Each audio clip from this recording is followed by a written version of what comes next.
Nyabo ihe jide nke akpọrọ Deafening Silence ndị European Union, ndị otu United Nations Development Program UNDP na ala anyị bụ Nigeria si na ha ga-eji na nyabo ihe ejije wee mee ka ozi lue ndị mmadụ ntị maka ịfụ na akwụsịrị ntụcha na nkewa nke a na-eme n'etiti nwoke na nwaanyị bụkwanụ nke a ga-eji nọ n'ime wee wulite ụmụ nwaanyị na ala anyị bụ Nigeria.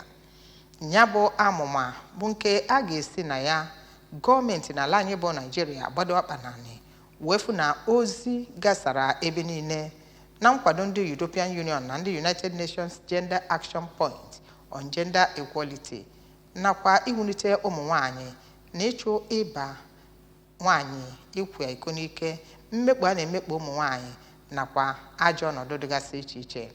Ka anyị sonyere onye ọrụ anyị nọ na Abuja Ekwi Ajide ka o wetara anyị akụkọ a n'ebe o zuru oke. Ekwugo okwu na-adachi ntị bụ UNDP mepụtara ya n'okpuru nrụkọ ọrụ EU-UN Spotlight Initiative ji ike ịkọ akụkọ wee wepụta isiokwu dị na nhanya okike, mmesi ike na mmegbu ụmụ nwanyị na Nigeria. Ihe onyonyo ahụ ga-ewepụta mkparịta ụka miri emi gburugburu isiokwu ndị a ma buru n'obi iweta mgbanwe.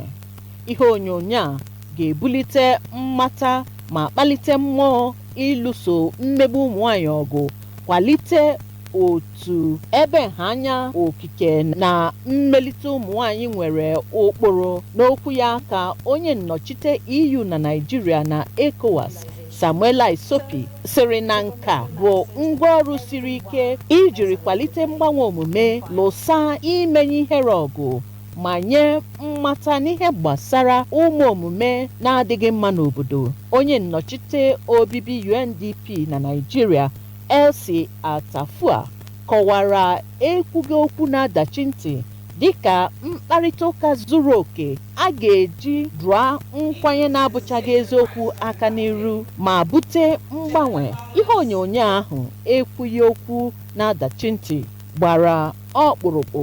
Ọ nwere mmetụta, ọ ga-akpasu echiche ma mkparịta ụka gbasara ihe nhanya okike, nkwalite ịkwụsị mmegbu ụmụ nwanyị ma weta ọgbakọ ga-ebute nrịrịta ụka nke ga-ebute emereme. Site na Abuja, Princess Ekwi Ajide, akụkọ ụwa ABS.